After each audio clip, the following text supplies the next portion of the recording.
الحمد لله القادر المقتدر القدير، والصلاة والسلام على السيد البشير النذير وعلى آله وأصحابه ووارث حاله الأمين المكين محيي الدين برحمتك يا أرحم الراحمين، وبعد. اعوذ باللہ من الشیطان الرجیم، بسم اللہ الرحمن الرحیم۔ الحمد للہ رب العالمین الرحمن الرحیم مالک یوم الدین، ایاک نعبد و ایاک نستعین، صدق اللہ العظیم وبلغنا رسولہ النبی الامین الکریم الرؤوف الرحیم، ونحن على ذلك لمن الشاہدین والشاکرین والحمد للہ رب العالمین۔ قال اللہ تبارک و تعالی مخبرا و آمرا تکریما لحق نبیہ و تعظیما، ان اللہ و ملائکتہ یصلون علی النبی یا ایہا الذین آمنوا صلوا علیہ وسلموا تسلیما۔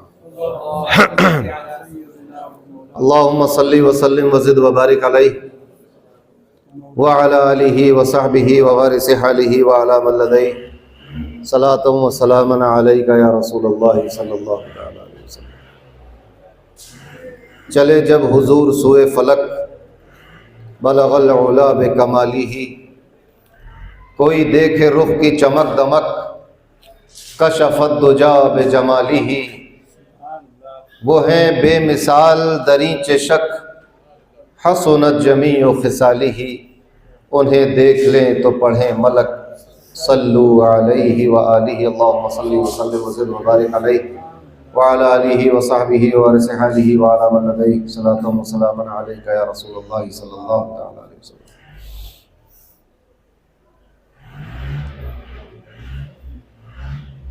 سلام آپ پر، آپ کی آل پر، سلام آپ کے وارث حال پر، اللہم صلی وسلم وزد وبارک علیہ وعلی آلہ وصحبہ ووارث حالہ وعلی من لدیہ صلاۃ و سلام علیک یا رسول اللہ صلی اللہ علیہ وسلم۔ اللہ تبارک و تعالیٰ کا فضل و احسان کہ اس نے ہمیں اور آپ کو اس مبارک محفل میں حاضر ہونے کی توفیق عطا فرمائی۔ قابل مبارکباد ہیں وہ لوگ جنہوں نے اس مجلس کو سجایا سنوارا، آپ تمام حضرات جو اپنے گھروں سے چل کر یہاں تشریف لائے، اللہ تبارک و تعالی ہم سب کو جزائے خیر عطا فرمائے۔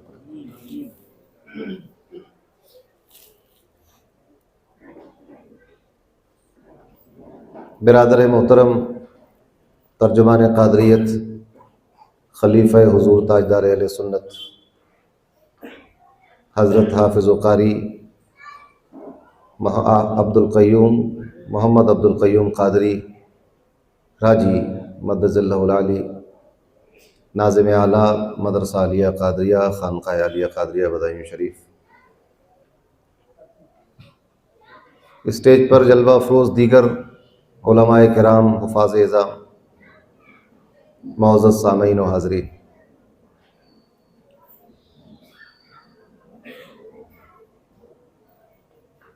مسلمانوں کے درمیان اجلاس، جلسوں کا، محفلوں کا ایک مقصد ہوا کرتا ہے، جیسا کہ ناظم اجلاس نے بہت وضاحت کے ساتھ اور بہت ہی دلچسپ انداز میں بیان کیا۔ انشاءاللہ ان کی اس تمہید کے مطابق کچھ گفتگو کرنے کی کوشش کروں گا۔ برادر محترم، الحاج انیس پٹیل قادری صاحب نے ایک بہت عمدہ اور مرصع نعت پیش کی، ایک مشکل زمین میں۔ 3 شعر میرے بھی ایک زمین میں ہو گئے، ابھی نعت چل رہی ہے، سن لیجیے۔ ابھی مکمل نہیں، صرف 3 ہی شعر ہوئے۔ عرض کیا ہے کہ تیری فرقت میں کہاں چین و سکون ہے، یوں ہے تیری فرقت میں کہاں چین و سکون ہے یوں ہے، درد دل سوز جگر روز فزوں ہے یوں ہے، درد دل سوز جگر روز فزوں ہے یوں ہے، جب سے لو تم سے لگی ہے تو عجب حال میں ہوں، جب سے لو تم سے لگی ہے تو عجب حال میں ہوں، اب یہاں ہوش و خرد ہے نہ جنوں ہے یوں ہے، اب یہاں ہوش و خرد ہے نہ جنوں ہے یوں ہے۔ ان کا یہ طرز تغافل بھی مزہ دیتا ہے، ان کا یہ طرز تغافل بھی مزہ دیتا ہے، میری فریاد پہ اب نہ ہے نہ ہوں ہے یوں ہے، میری فریاد پہ اب نہ ہے نہ ہوں ہے یوں ہے۔ اللہم صلی وسلم وزد وبارک علیہ وعلی آلہ وصحبہ وورث حالہ وعلی من لدیہ صلاۃ و سلام علیک یا رسول اللہ صلی اللہ تعالی علیہ وسلم۔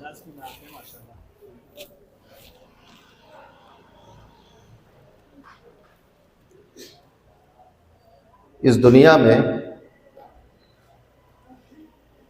انسانوں نے بہت ترقی کی اور ہر لمحہ ترقی کی طرف گامزن ہے، تو انسانوں نے غور کیا، کچھ لوگوں نے، اور ایک تصور بنایا کہ ہمیں پیدا کرنے والا کیسا ہے۔ تصور ہر کسی کے پاس ہے، وہ کون ہے، وہ کیسا ہے، ایک تصور کیا،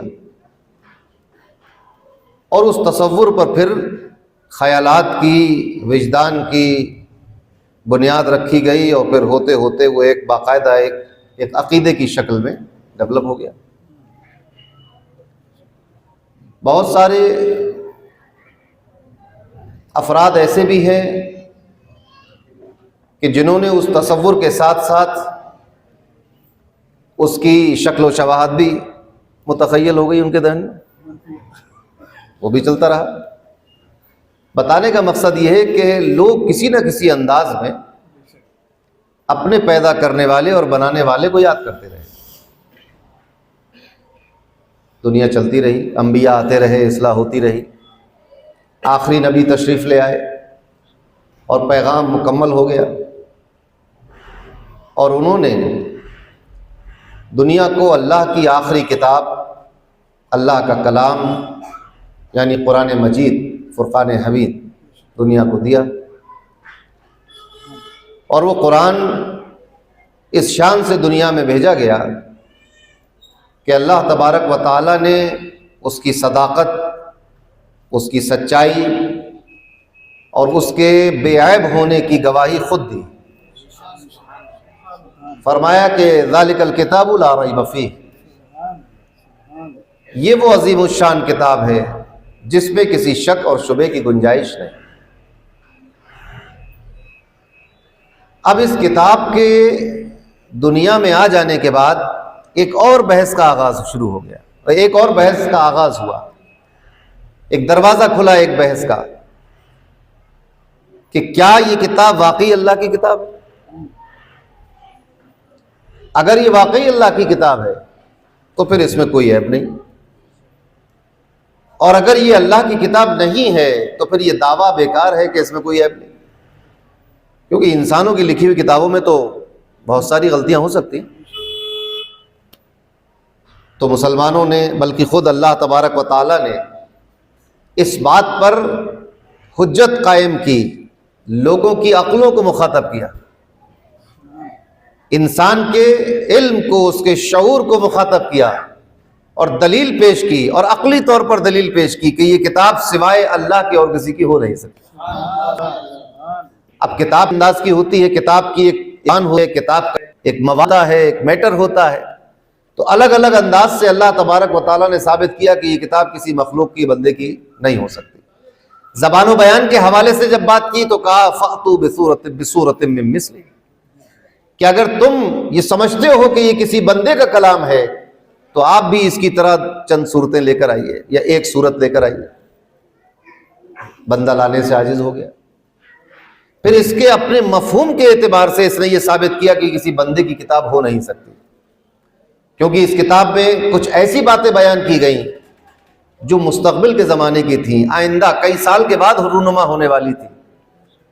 تو کئی سال کے بعد جو چیز ہونے والی ہو وہ آج کوئی بندہ کیسے بتا سکتا ہے؟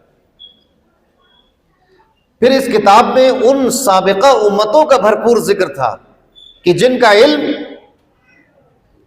بغیر اللہ کے بتائے وہ ہو نہیں سکتا، جیسے حضرت یوسف کا تفصیلی واقعہ، حضرت عیسیٰ علیہ السلام کا واقعہ، کیونکہ جو حضرت عیسیٰ کے پیروکار اس زمانے میں تھے وہ تو یہ بتا رہے تھے کہ اللہ کے بیٹے ہیں. اور قرآن نے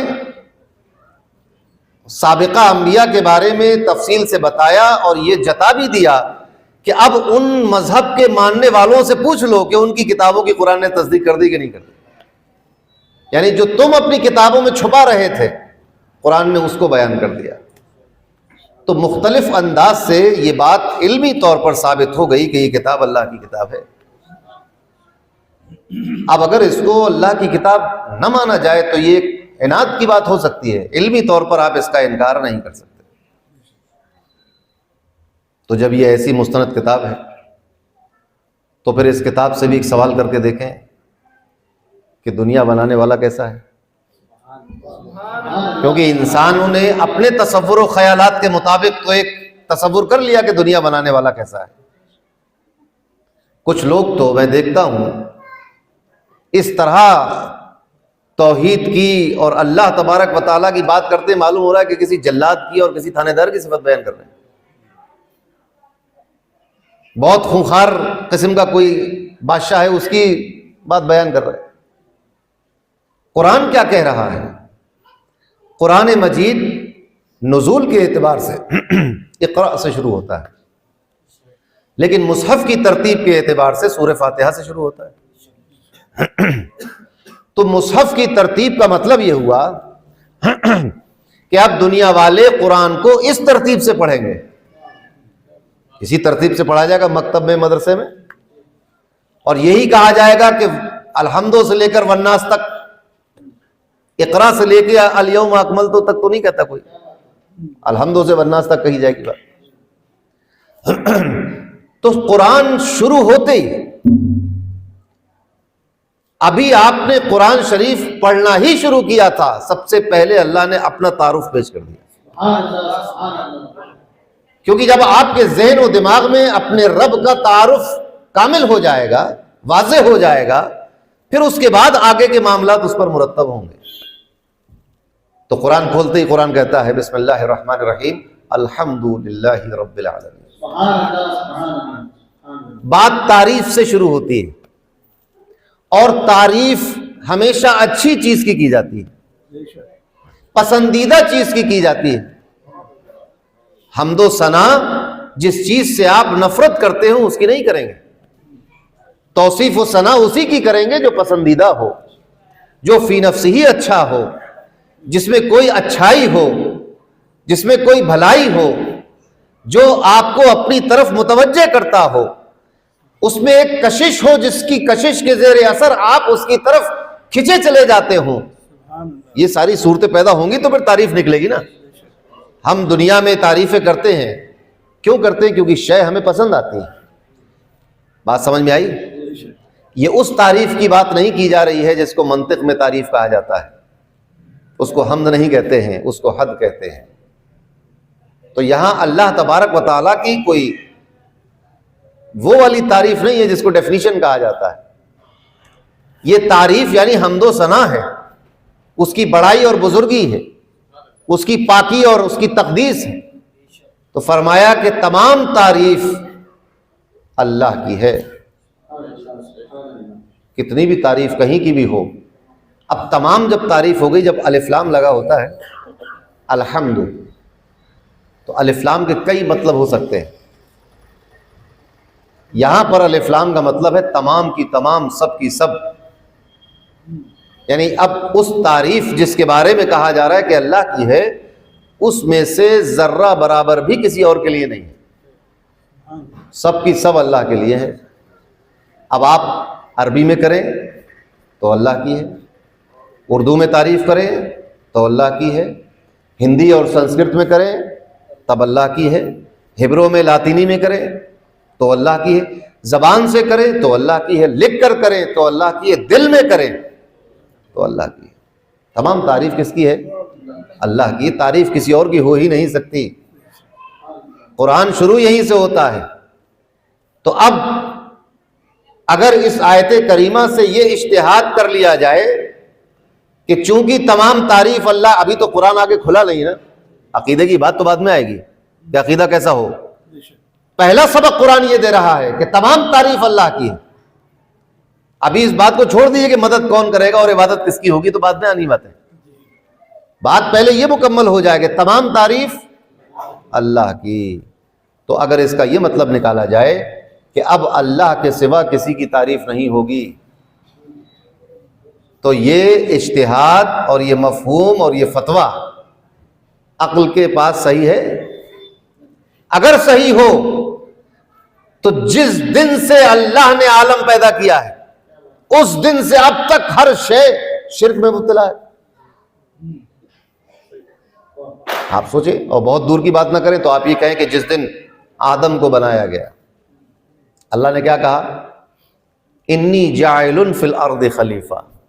آدم کی تعریف کر دی، اپنا خلیفہ کہا کہ نہیں کہا؟ یہ حضرت آدم علیہ السلام کی تعریف۔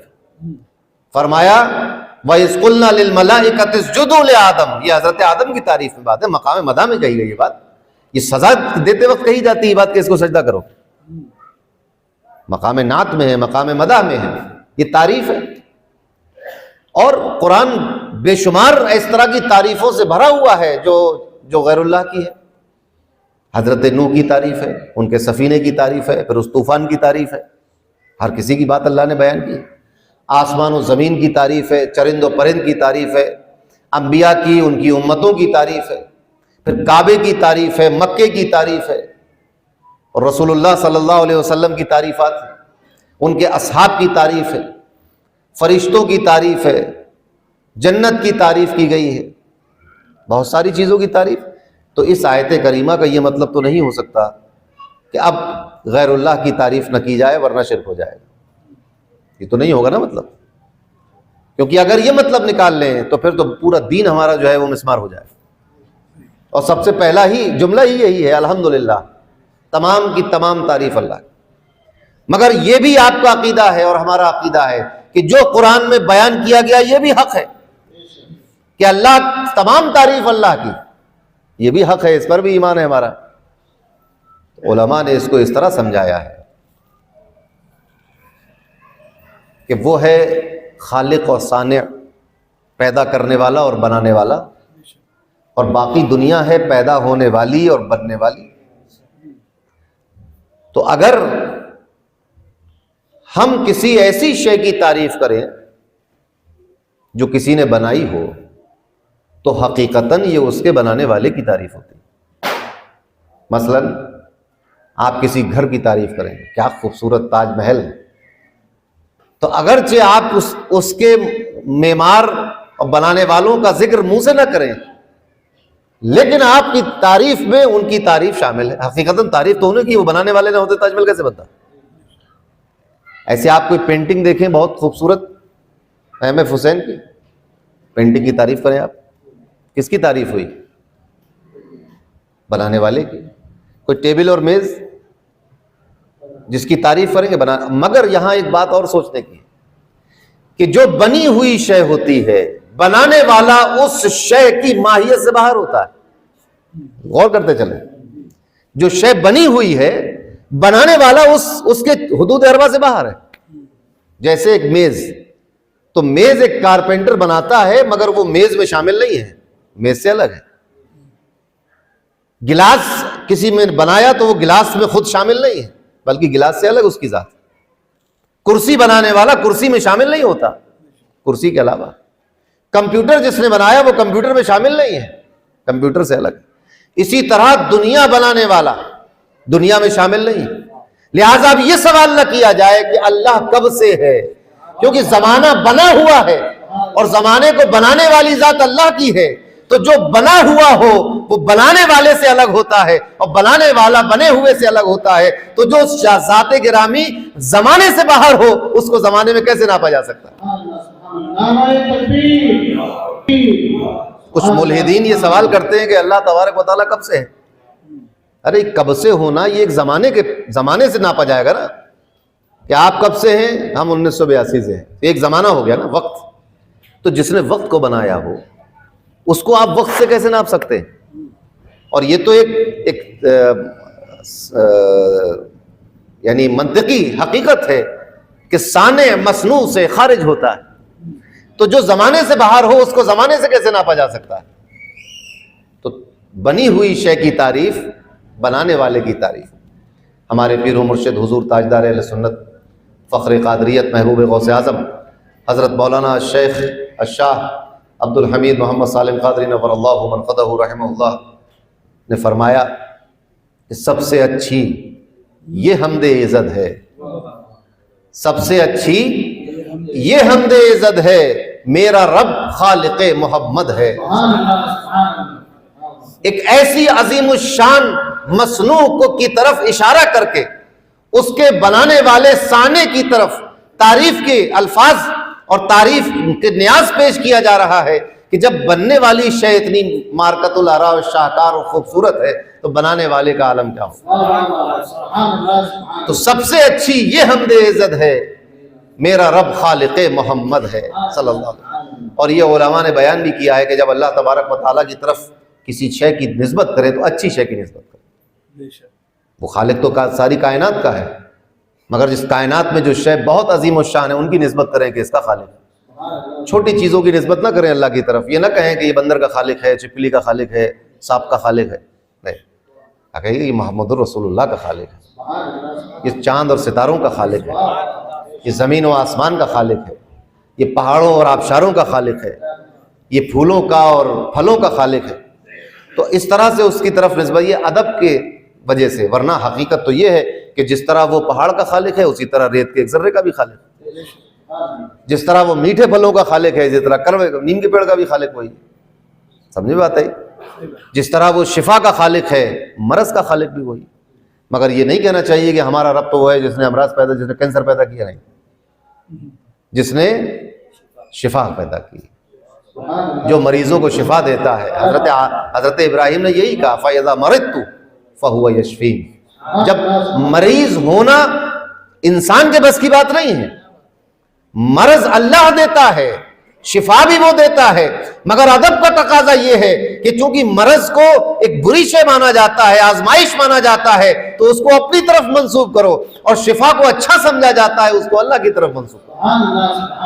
تو انبیاء کا طریقہ یہ ہے، انہوں نے کہا کہ جب میں بیمار ہو جاتا ہوں، یہ نہیں کہا کہ جب وہ مجھے بیمار کرتا ہے تو وہ شفا بھی دیتا ہے، نہیں فرمایا، کہا کہ جب میں بیمار ہو جاتا ہوں تو وہ مجھے شفا دیتا ہے۔ ایسے ہی خیر و شر، شر بھی اس کا پیدا کیا ہوا ہے، خیر بھی اسی کی بنائی ہوئی ہے، کسی کے ساتھ کچھ برا ہو جائے وہ بھی اسی کے ارادے سے ہے، اچھا ہو جائے وہ بھی، مگر یہ نہیں کہنا چاہیے کہ ہمارا رب تو جو ہے وہ شر کا خالق ہے، نہیں، خیر کا خالق۔ اور اگر کہنا ہے تو پھر دونوں ملا کے کہنا پڑے گا، خیر و شر کا خالق ہے، موت و حیات کا خالق ہے، امراض و شفا کا خالق ہے، یہ ملا کے کہنا۔ اور اگر ایک نام لینا ہے تو صرف خیر والی چیز کا نام لینا ہو، تو تمام تعریف اللہ کی۔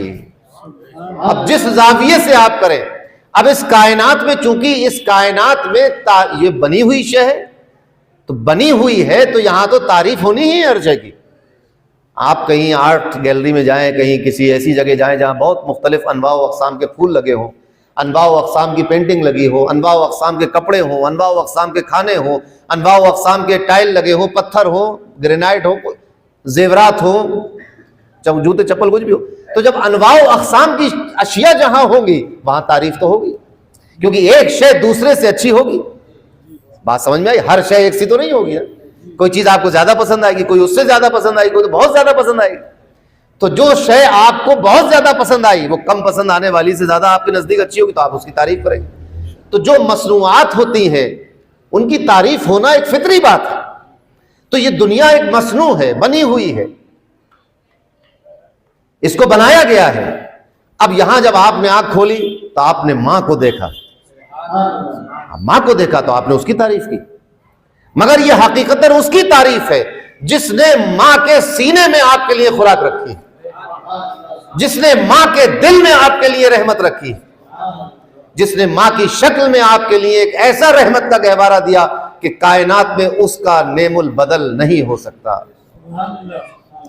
آپ اور بڑے ہوئے، دنیا دیکھی آپ نے، دوست احباب کو دیکھا، اساتذہ کو دیکھا، پیروں کو دیکھا، فقیروں کو دیکھا، علم کو دیکھا، کتابوں کو دیکھا، اداروں کو دیکھا، آپ باغات کو دیکھا، زمین و آسمان کو دیکھا، ہر شے کو آپ تعریف کرتے جا رہے ہیں۔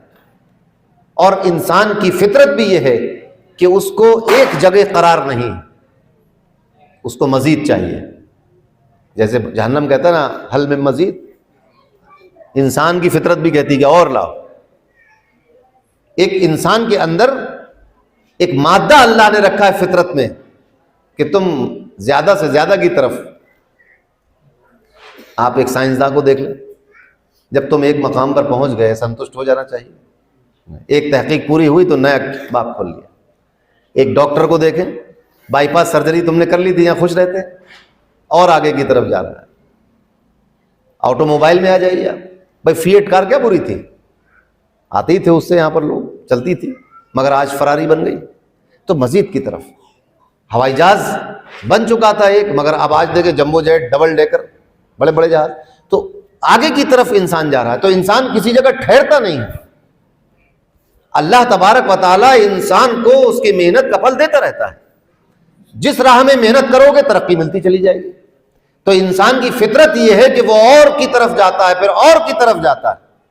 تو جب دنیا میں انسان آیا اور اس نے غور کیا، جب پتھروں کے زمانے میں انسان رہتا تھا، جو ایک تاریخ بیان کی جاتی ہے کہ انسان پتھر کے زمانے میں تھا، تو اس کی نظر اور اس کے نظریات اور اس کے اغراض و عواطف ایک جگہ ٹھہرے ہوئے، مگر جب آگے بڑھا تو اس نے دنیا اور تلاش کی اور ایجادات کی، تعریف کا سلسلہ آگے بڑھ گیا۔ اب آج حال یہ ہے کہ ایک سے ایک چیز آپ کے سامنے موجود ہے، آپشنز آپ کے پاس موجود ہیں کہ یہ نہیں ہوگی تو وہ ہوگی، یہ نہیں ہوگا تو یہ ہوگا۔ ایک چیز آپ ریجیکٹ کرتے ہیں، دوسری آپ کے سامنے آ جاتی ہے۔ اور آج کل تو حال یہ ہے کہ ہم ایک طرح سے ذہنی غلامی کر رہے ہیں ان چند لوگوں کی جو ہمیں اپنے اشاروں پر نچا رہے ہیں۔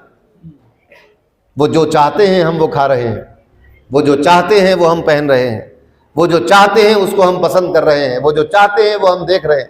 پورا ایک سسٹم چل رہا ہے۔ تو غرض مطلب یہ مصنوعات موجود ہیں یہاں پر، طرح طرح کی چیزیں، تو یہاں تعریف تو ہوگی۔ تو جس شے کی بھی تعریف آپ کریں گے، یا تو وہ ایک واسطے سے اللہ کی تعریف ہوگی، یا دو واسطوں سے اللہ کی تعریف ہوگی، یا تین واسطوں سے، یا ہزار واسطوں سے، تعریف کا سلسلہ رکے گا جا کے وہیں پر۔ آپ کسی شے کی تعریف کریں، اس کے بنانے والے کی تعریف، اور وہ بھی اگر بنا ہوا ہے تو پھر اس کے بنانے والے کی تعریف، اور وہ بھی اگر مصنوع ہے تو پھر اس کے بھی صانع کی تعریف۔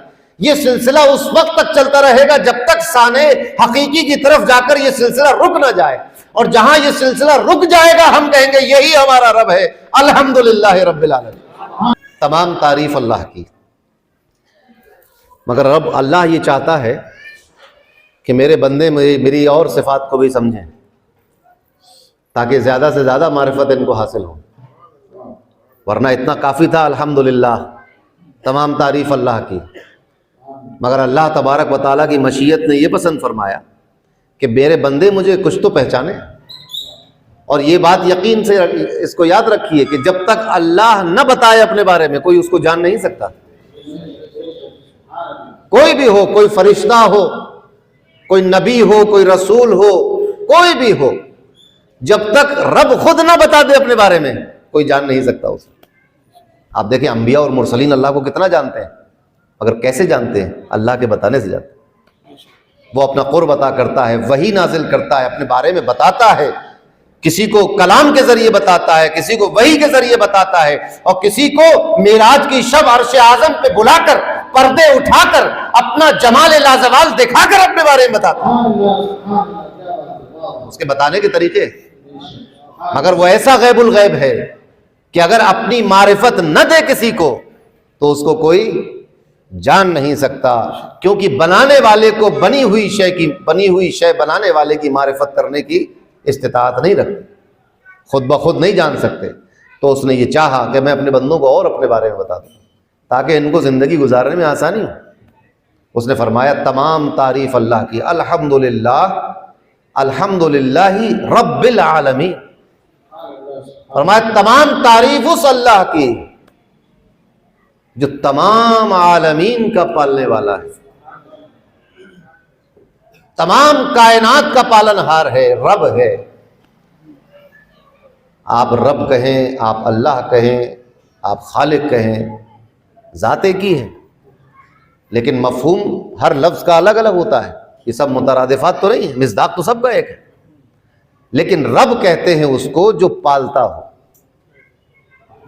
سنبھالتا ہو، حفاظت کرتا ہو، کھلاتا پلاتا ہو، سکھاتا سمجھاتا ہو، اس کو کیا کہتے ہیں؟ رب۔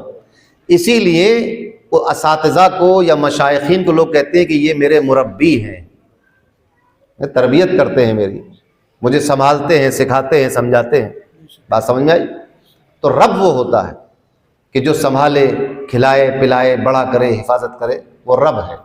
قرآن مجید کا اگر اسلوب آپ دیکھیں تو قرآن مجید میں جتنے بھی واقعات آپ کو انبیاء کے ملیں گے یا فرشتوں کے بارے میں یا دیگر، وہاں جب بھی اللہ سے کچھ طلب کرنے کی بات آ رہی ہے، معافی طلب کرنے کی بات آ رہی ہے یا کوئی اور چیز طلب کرنے کی بات آ رہی ہے، تو وہاں قرآن کا مزاج یہ ہے کہ وہاں لفظ رب استعمال کرتا ہے۔ سمجھے؟ آپ یہ بھی کہہ سکتے ہیں کہ اے اللہ مجھے بخش دے، میرے گناہوں کو معاف کر دے، مگر قرآن کا اسلوب کیا ہے؟ ربنا ظلمنا انفسنا، کیونکہ وہ تو کلمہ جلالت ہے، مگر رب جو ہے یہ کلمہ جلالت نہیں ہے۔ رب میں پالنے والا، کھلانے والا، پلانے والا، بچانے والا، حفاظت کرنے والا، یہ مفہوم پیدا ہے۔ تو اب بندہ کہتا ہے کہ اے ہمیں کھلانے پلانے والے، ہمیں معاف کر دے۔ آپ ذرا سوچیں، آپ یہ بھی کہہ سکتے ہیں کہ اے گناہ گاروں کو عذاب دینے والے، معاف فرما دے، کہہ سکتے ہیں کہ نہیں؟ بالکل جائز بات بھی ہوگی، اس میں تو کوئی اے قہار و جبار ہمیں معاف کر۔ مگر قرآن نے کیا سکھایا کہ یا قہار و جبار معاف کر دے نہ کہو، بلکہ کیا کہو کہ اے ہمارے رب۔ اب رب میں ایک محبت ہے، اس لفظ میں ہی ایک محبت اور پیار ہے، کیونکہ پالنے والا جو ہوتا ہے وہ بغیر محبت کے پال نہیں سکتا۔ یہ جو پالن پوشن ہے یہ بغیر محبت کے ہو ہی نہیں سکتا۔ بھائی کیوں پالیں گے کسی کو آپ جس سے آپ کو محبت نہ ہو؟ اس کو کیوں؟ اور پالنا پوسنا ایک ایسا کام ہے کہ اگر آپ کسی کتے بلی کے ساتھ بھی یہ کام شروع کر دیں تو اس سے آپ کو ایک لگاؤ ہو جاتا ہے۔ آپ اپنی گلی میں ٹہلنے والے کتے کو روزانہ کچھ نہ کچھ کھانے کو دیجئے، اس کو جب جاڑے ہوں تو اس کے لیے ایک چھت کا انتظام کر دیجئے، پانی پلاتے رہیے، اسے کھلاتے، چھوٹا پلا ہو کھلاتے پلاتے رہیے۔ 2-4 مہینے کے بعد آپ کو لگاؤ ہو جائے گا، آپ کام سے لوٹ کے آئیں گے تو آپ کو اس کو کھانا ڈالا پوچھتا ہے نہیں۔ آپ طوطا میں نہ پال لیجیے گھر کے اندر، صبح فجر کی نماز لوٹ کے آئیں گے، آپ اس کا پانی بدل رہے ہوں گے، آپ اس کو دانہ ڈال رہے ہوں گے، اس کی صفائی کر رہے ہوں گے، یہ سب کریں گے۔ کیوں کریں گے؟ کیونکہ آپ اس کو پال رہے ہیں۔ ماں اپنی اولاد کو اتنی محبت اور آغوش محبت پہ کیوں رکھتی؟ کیونکہ وہ اس کو پالتی ہے۔ اسی لیے آپ دیکھیں کہ دائی حلیمہ تو نبی کریم کی حقیقی ماں نہیں ہے، دودھ پلایا ہے، لیکن محبت کیسی ہے؟ تو جو عورت کسی دوسرے کے بچے کو دودھ پلا دے اس سے بھی ایک محبت کا رشتہ ہو جاتا ہے، ویسا ہی جیسا کہ تو پالنے کا جو عمل ہے، پرورش کا جو عمل ہے، یہ ایک لگاؤ کا متقاضی ہے، ایک تعلق کا متقاضی ہے، ایک محبت کا متقاضی ہے۔ تو اس نے فرمایا کہ تم یہ نہ سمجھو کہ میں صرف تمہیں پال رہا ہوں اور صرف تم سے محبت کرتا ہوں، بلکہ الحمدللہ رب العالمین، تمام عالمین کو پالتا ہے وہ۔ لہذا خبردار، اب اپنے اور پرائے کا یہ فرق تمہارے درمیان نہیں ہونا چاہیے، کیونکہ تمہیں بھی میں پال رہا ہوں، اسے بھی میں پال رہا ہوں۔ نہ تم اپنے آپ کو اس سے افضل سمجھ کر تکبر کرنا، نہ وہ تمہیں اپنے آپ کو تم سے افضل سمجھ کے تکبر کرے، کیونکہ دونوں کو میں پال رہا ہوں، دونوں سے میرا تعلق ہے۔ جس طرح میں تمہیں چاہتا ہوں اس طرح میں اسے بھی چاہتا ہوں۔ اسی لیے اس نے فرمایا کہ بعض موقع پر احادیث میں آتا ہے کہ بینی و بین عبدی، یہ میرے اور میرے بندے کے درمیان کی بات. روایتوں میں آتا ہے کہ سمندر، دنیا کے جو سمندر ہیں، یہ کہتے ہیں رات کو اللہ سے کہ مولا تیرے بندے اتنے نافرمان ہو گئے، ہمیں اجازت دے کہ ہم آپس میں مل جائیں. اب جو دو سمندر مل جائیں گے تو بیچ کی بستی کا کیا حال ہوگا؟ سوچ سکتے ہیں آپ؟ بمبئی والے سوچ سکتے ہیں؟ جس نے سمندر ہی نہ دیکھا ہو بیچارے نے. وہ کیا تھا؟ موجے دریا کہہ رہا ہے موجے ساحل سے، ساحل پر جو ہے وہ لہریں آ کے سر پٹکتی، اس کے پیچھے آپ دیکھیں 100-200 میٹر اندر گہرا پانی جہاں پر ہو تو شانت رہتا ہے. کہہ رہا ہے موجے دریا سے، موجے ساحل سے، یہ دریا کا سکوت جس میں جتنا ظرف ہے اتنا ہی وہ خاموش. مگر فرشتوں، مگر ان سمندروں کا ظرف بھر جاتا ہے، اور جب ظرف بھر جاتا ہے تو یہ اللہ سے کہتے ہیں مولا ہمیں اجازت دے ہم مل جائیں. تو اللہ فرماتا ہے کہ اے سمندروں، ان نافرمانوں کو تم نے پیدا کیا ہے؟ نہیں، ہم نے تو نہیں پیدا کیا، تو نے پیدا کیا. تو فرمایا کہ جب یہ میرے پیدا کیے ہوئے ہیں تو میرے اور میرے بندوں کے درمیان آنے کی ضرورت نہیں ہے. یہ میرے اور میرے بندے کے درمیان کی بات ہے. بینی و بین عبدی، میرے اور میرے بندے کے درمیان کا معاملہ ہے. آپ سوچیں، وہ واقعہ سب کو یاد ہوگا، بنی اسرائیل میں اور حدیثوں میں بیان کیا نبی کریم صلی اللہ علیہ وسلم کہ بنی اسرائیل کا حضرت موسیٰ علیہ السلام کی امت کا ایک شخص تھا. بلکہ بات یہاں سے شروع ہوتی ہے کہ قحط پڑ گیا، بارش نہیں ہو رہی. اب موسیٰ کلیم اللہ آتے ہو تو ہر بات اللہ سے کر لیا کرتے تھے کہ اللہ بارش برسا دے. اللہ نے فرمایا کہ بارش تو نہیں ہوگی، کیونکہ تمہاری قوم میں ایک آدمی ایسا ہے جو 40 سال سے میری نافرمانی کر رہا ہے. 40 سال سے نافرمانی کر رہا ہے، اس کی نحوست سے بارش نہیں ہوگی. اب وہ توبہ کر لے، یا اس سے کہو کہ اس مجمع سے نکل جائے، باہر نکل جائے. جو لوگ دعا کر رہے تھے نا کھڑے ہو کر، کہا اس میں سے جماعت میں سے اس کو ہٹاؤ. حضرت موسیٰ نے کہا کہ ہمارے اس گروہ میں بنی اسرائیل تو بہت آج کے کوئی نافرمان تھوڑی یہودی، یہ پرانے اسی طرح کی حرکتیں کرنے والے لوگ. جب تک نبیوں کے اثر میں رہے ٹھیک رہے، اور پھر ان کی سرکشی نے زور مارا اور پھر یہ ایسی ہو گئے. تو بہرحال حضرت موسیٰ نے کہا کہ بھائیوں، ہم میں سے کوئی ایک شخص 40 سال سے اللہ کی نافرمانی کر رہا ہے، برائے کرم وہ اس مجمع سے الگ ہو جائے، تو پھر اللہ تبارک و تعالیٰ بارش فرمائے گا. تو جس کے دل میں بات تھی کہ بھائی میں ہی ہوں، اس نے سوچا ہو سکتا اور بھی کئی لوگ ہوں مگر کوئی نہیں نکلا مجمع سے باہر. تو اسے یقین ہو گیا کہ میں ہی ہوں پھر ہی. تو اب اس نے یہ سوچا کہ اب اگر میں باہر نکلا تو بڑی رسوائی ہوگی کہ لیجیے صاحب یہی تھے، ان کی وجہ سے بارش نہیں ہو رہی. تو اس نے کہا، اب ویسے دل میں کہا کہ میرے رب مجھے معاف کر دے، بہت بے عزتی ہونے والی ہے، مجھے معاف کر دے. بھائی اتنا کہنا تھا کہ بارش ہونے شروع ہو.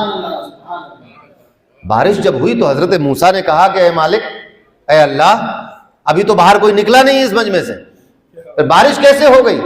فرمایا موسیٰ جس کی وجہ سے روکی تھی اسی کی وجہ سے برسا دی. حضرت موسیٰ نے کہا کہ اللہ اس خوش نصیب کا نام تو بتا دے مجھے، وہ ہے کون؟ اللہ نے فرمایا کہ جب وہ 40 سال تک گناہوں میں مبتلا رہا تب نہیں بتایا اس کا نام، اب تو توبہ کر کے میرا ہو گیا تو اب میں اس کا نام کیوں بتا دوں؟ تو بینی و بین عبدی. روایتوں میں آتا ہے کہ ایک شخص نے گناہ کیا، گناہ کرنے کے بعد کہا کہ اے رب مجھے معاف کر دے، تو معاف کرنے والا ہے اور چاہے تو عذاب بھی دے سکتا ہے، مجھے معاف کر دے. اللہ تبارک و تعالیٰ نے فرمایا کہ ارے میرا ایک بندہ یہ بندہ میرا ایسا ہے کہ اس کو معلوم ہے کہ اس کا ایک رب ہے، اس کو معلوم ہے کہ اس بندے کا ایک رب ہے، اور وہ رب جس کو چاہے معاف کر دے اور جس کو چاہے عذاب دے. میں نے اس کو معاف کیا. کچھ دنوں کے بعد کچھ دنوں ایسی چلتا رہا معاملہ. پھر اس بندے نے گناہ کر لیا، اس نے کہا پھر میں نے اذنبت، پھر میں نے گناہ کر لیا، اے میرے رب میں نے پھر گناہ کر لیا، مجھے معاف کر دے. پھر اللہ تبارک و تعالیٰ فرماتا ہے کہ میرا ایک بندہ ہے، اس کو یہ معلوم ہے کہ اس کا ایک رب بھی ہے، اور اس کو یہ معلوم ہے کہ اس کا رب چاہے تو معاف کر دے چاہے تو سزا دے، میں نے اسے معاف کر دیا. پھر کچھ دنوں معاملہ ایسے ہی چلتا رہا.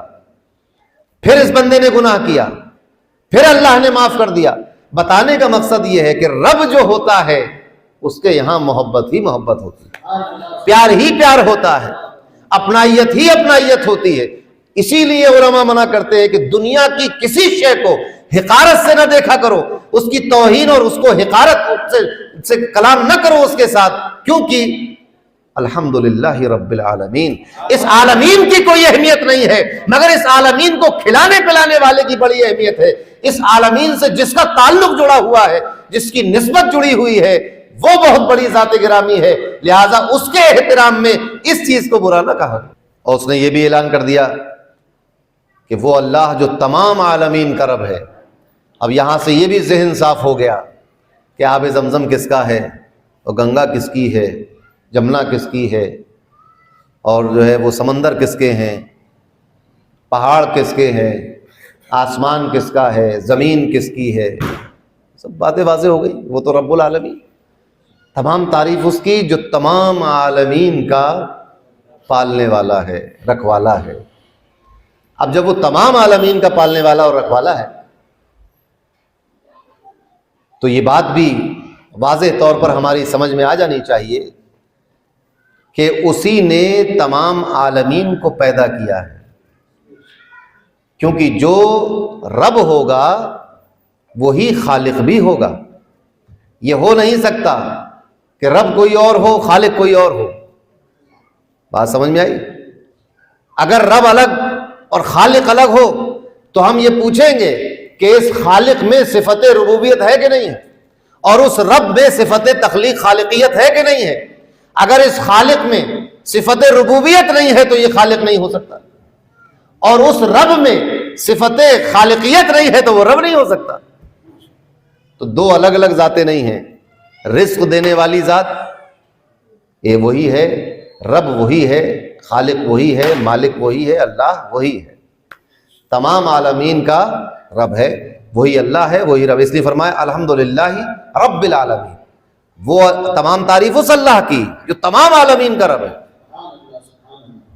اس کے بعد اللہ نے چاہا کہ اور وضاحت کے اپنے بندوں کو بتایا جائے تاکہ ایک تصور تو قائم ہو کہ ہم کس رب کے ماننے والے. ابھی تک کسی سزا کی، کسی محاسبے کی، کسی جہنم کی، کسی پکڑ کی بات نہیں کی اس نے. ابھی تو بات چل رہی توصیف و ثنا کی اور پالنے پوسنے کی. الحمدللہ رب العالمین الرحمن الرحیم. اپنی صفت ربوبیت کے بعد اس نے اپنی صفت رحمان اور رحیم کو ذکر کیا.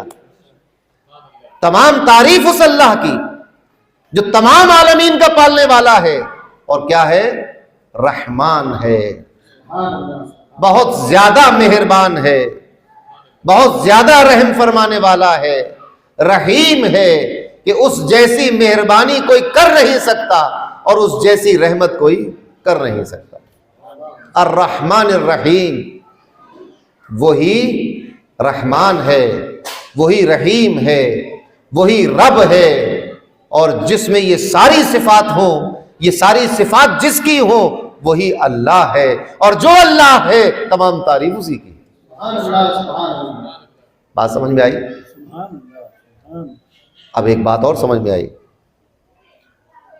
کہ چونکہ وہ رب ہے اور وہ رحمان الرحیم ہے. ابھی اتنا ہی تعارف کرایا اس نے اس صورت میں اپنا. تو اب ایک تصور یہ بھی ملا کہ اگر اس کی نافرمانی کوئی کرتا ہو، اول تو کرنی نہیں چاہیے، اور اگر کرتا ہو تو نا امید ہونے کی ضرورت نہیں ہے. کیونکہ تم جس اللہ کے ماننے والے ہو تو عالمین کو کھلا رہا ہے. تم کیا ہو؟ تمہارے گناہ کیا ہے اس کے سامنے؟ تو شیطان کا بھی رب وہی ہے، اور پھر وہ رحمان اور رحیم ہے. روایتوں میں آتا ہے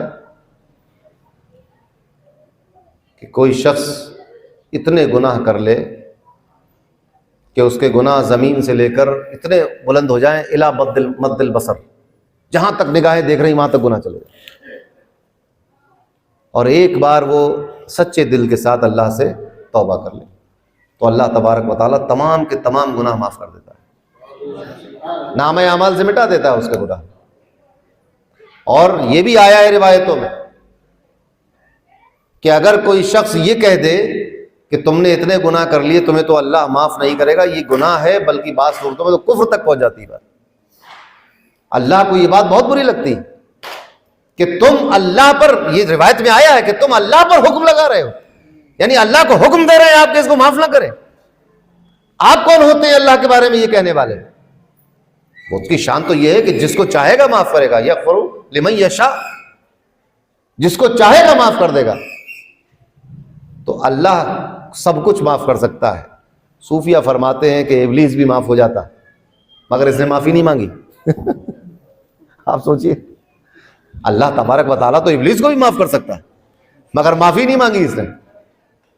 تو لہٰذا گناہ اتنی بڑی چیز نہیں ہے، گناہ کے بعد رجوع کرنا اور توبہ نہ کرنا، رجوع نہ کرنا، یہ زیادہ بڑی چیز ہے۔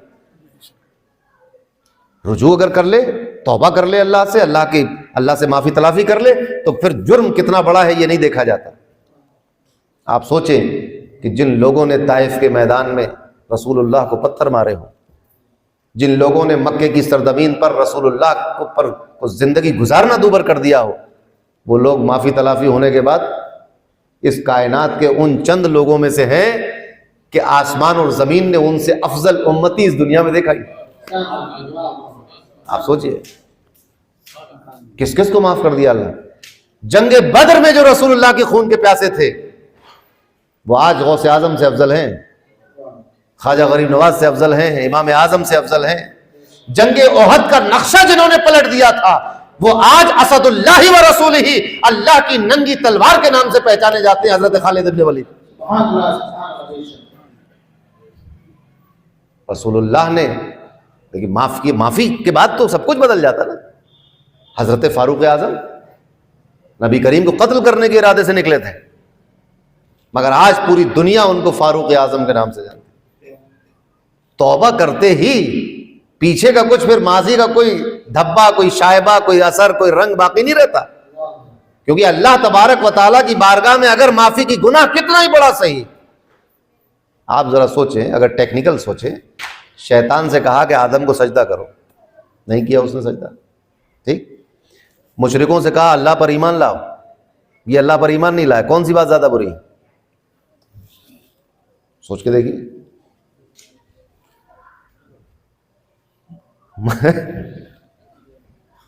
آپ سوچیں، ایک اللہ کا قائل ہے الوہیت کا، ایک حکم ٹالا اس نے، اللہ نے کہا نماز پڑھو، نماز نہیں پڑھتے۔ تو جو لوگ مشرک ہیں یہ وہ شرک کہ اللہ نے فرمایا کہ اس کے علاوہ ہر گناہ معاف کر دوں گا، شرک معاف نہیں ہوگا قیامت کے دن۔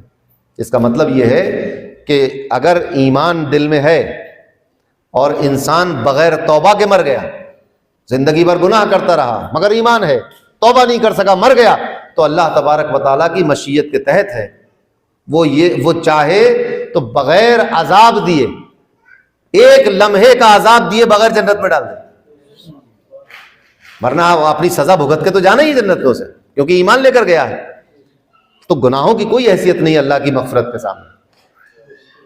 شیطان بھی اگر توبہ کرتا تو یہ بھی بخشا جاتا۔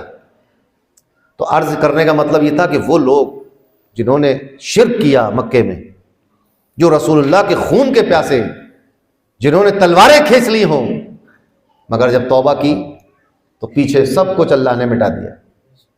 اب وہ افضل البشر ہے صدیق اکبر کے بعد دنیا میں، فاروق اعظم اس کائنات میں نبیوں کے بعد اور صدیق اکبر کے بعد سب سے عظیم شخصیت انہی کی۔ تو توبہ کرنے کی یہ برکت ہے۔ گناہ اللہ کی نظر میں، اللہ کوئی ہماری طرح تو ہے نہیں، وہ تو خالق ہے نا، تو ہمارے گناہوں سے اس پہ کیا اثر؟ اس کے لیے ایسا نہیں ہے کہ گناہ معاف کرے گا تو اکاؤنٹ میں جو نیکیاں رکھی تھی وہ کم ہوتی جا رہی ہیں۔ جیسے آپ لون لے لیں کسی بینک سے، تو اب ایک بینک کے پاس بہت سارے پیسے تھے، آپ کو لون دے دیے، مگر کوئی بہت زیادہ لون لے کے لندن بھاگ گیا تو بینک دیوالا ہو گیا۔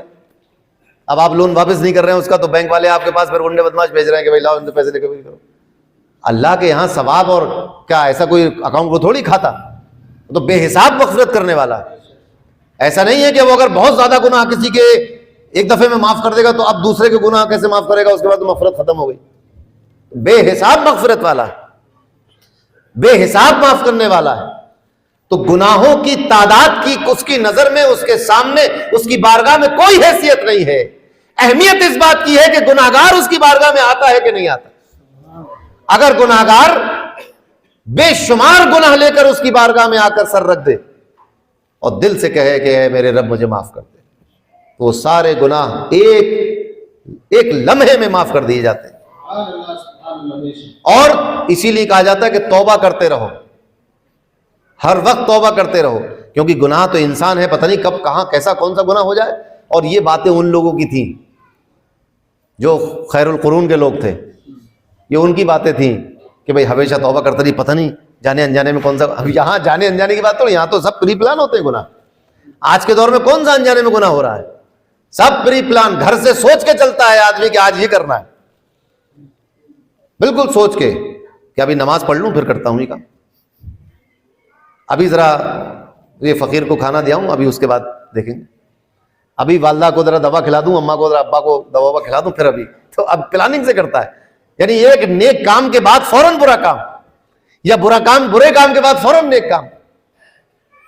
تو پوری پلاننگ سے. یہ اس دور کی باتیں تھی جب نیک لوگ ہوا کرتے تھے کہ بھئی اے رب ہم سے جانے انجانے میں جو خطا ہو گئی معاف فرما دے. اب انجانے کی تو کوئی بات ہی نہیں ہے، سب جان بوجھ کے بلکہ پری پلاننگ گناہ ہوتے ہیں. ہم پورا سیٹ کر لیتے صبح سے شام تک کہ ہمیں کیا کرنا ہے، کیسے جھوٹ بولنا ہے، کہاں کیا دھوکہ دینا ہے، کیا کرنا ہے، یہ سب چل رہا ہے آج کل. تو توبہ کرنا. توبہ سے کیا ہوگا؟ حضور نے فرمایا کہ تم لوگ قبروں میں تو گناہ لے کر جاؤ گے، لیکن جب قبروں سے نکلو گے تو گناہ نہیں ہوگا. یا رسول اللہ ایسا کیسے ہوگا؟ فرمایا کہ کیا تم ہر نماز کے بعد یہ دعا نہیں کرتے کہ اے اللہ مجھے معاف کر دے، میری مغفرت فرما دے، اور میرے ماں باپ کی مغفرت فرما دے، اور تمام مومنین کی مغفرت فرما دے. اللہم اغفر لی ولوالدی وللمؤمنین یوم یقوم الحساب. یہ دعا تم کر رہے ہو، یہ توبہ ہی تو ہے. تو اس کی برکت سے گناہ معاف کر دیے جاتے ہیں. پتا چلا کہ اپنے لیے بھی توبہ کرو اور اپنے دوستوں کے لیے، مسلمانوں کے لیے، گھر والوں کے لیے بھی استغفار کرو. ایک پیر صاحب تھے کاکوری شریف کی، ان سے ایک دہریہ ٹائپ کا آدمی مرید ہو گیا، تقریباً دہریہ تھا، بہت گناہ گار. لوگوں نے کہا آپ نے اس کو مرید کر لیا؟ کہنے لگا ہاں، فقیر جب تک زندہ ہے اس کے لیے استغفار کرتا رہے گا. مرید ہمارا گناہ گار ہے تو ہم جب تک زندہ ہیں فقیر اس کے لیے استغفار کرے گا، تو ایک فائدہ ہی ہوا اس گناہ گار کے لیے. تو اپنے لیے، دوسرے کے لیے تو وہ معاف کرنے والا، اس کی صفت ہے الرحمن الرحیم. 8 بج گئے، پھر کسی اور موقع پہ آگے کی تشریح کریں. الحمدللہ رب العالمین الرحمن الرحیم. تمام تعریف اللہ کی جو تمام عالمین کا پالنہار ہے، پالنے والا ہے، جو رحمان ہے، رحیم ہے، یعنی بے پناہ بے انتہا رحمت فرمانے والا اور بے حد و حساب شفقت فرمانے والا، بے انتہا اپنے بندوں پر محبت نچھاور کرنے والا، محبت دینے والا، رحم کرنے والا، مہربانی کرنے والا، وہ ہمارا رب ہے. یہ اللہ کا تعارف ہے پہلا قرآن نے جو کیا ہے. اب اس تعارف کے بعد آپ سوچیں کہ اس تعارف کے بعد بھی اگر ہمارے ذہن میں تصور صاف نہ ہو، اور ہم اب بھی اگر توبہ کی طرف مائل نہ ہو، اب بھی ہم اتنی محبت کرنے والا رب، اب بھی ہم اس کا کہنا نہ مانیں، آپ سوچیں کہ وہ اس کی مشیت یہ چاہتی ہے کہ جو میرا کلمہ پڑھتے ہیں وہ میرے بن کے رہیں. مشیت چاہتی ہے اس کی، تبھی تو اس نے پے در پے انبیاء اور مرسلین بھیجے. اگر مشیت یہ ہوتی کہ سب کے سب جہنم میں چلے جائیں تو کیوں آتا کوئی نہ، اور کیوں کسی کو توفیق دیتا وہ کہ ایمان قبول کرو اور نیک کام کرو. توبہ کرتے رہنا چاہیے. توبہ کا دروازہ موت کے وقت تک کھلا رہتا ہے، مگر جب موت کا وقت آ جاتا ہے اور جب حقیقت آشکار ہونے لگتی ہے تو پھر توبہ کے دروازے بند کر دیے جاتے ہیں. پھر اس کے بعد توبہ قبول نہیں کی جائے گی، ابھی وہ توبہ قبول کی جائے گی. تو اللہ تبارک و تعالی ہم سب کو توبہ کی توفیق عطا فرمائے، اپنے پیارے حبیب صلی اللہ علیہ وسلم کے صدقہ و طفیل ہماری مغفرت فرمائے، رحم کا معاملہ فرمائے، مہربانی فرمائے، ہماری حفاظت فرمائے. جہاں جہاں بھی اللہ کے کلمہ گو بندے موجود ہیں، اللہ تبارک و تعالیٰ ان کی حفاظت فرمائے، قبلہ اول کی حفاظت فرمائے، ارض اسرا کی حفاظت فرمائے، وہاں کے رہنے والے مسلمان لوگوں کی حفاظت فرمائے. آمین یا رب العالمین. وصلی اللہ تعالیٰ علی خیر خلقہ ونور عرشہ محمد وعلی آلہ وصحبہ وصحبہ اجمعین برحمتک یا ارحم الراحمین.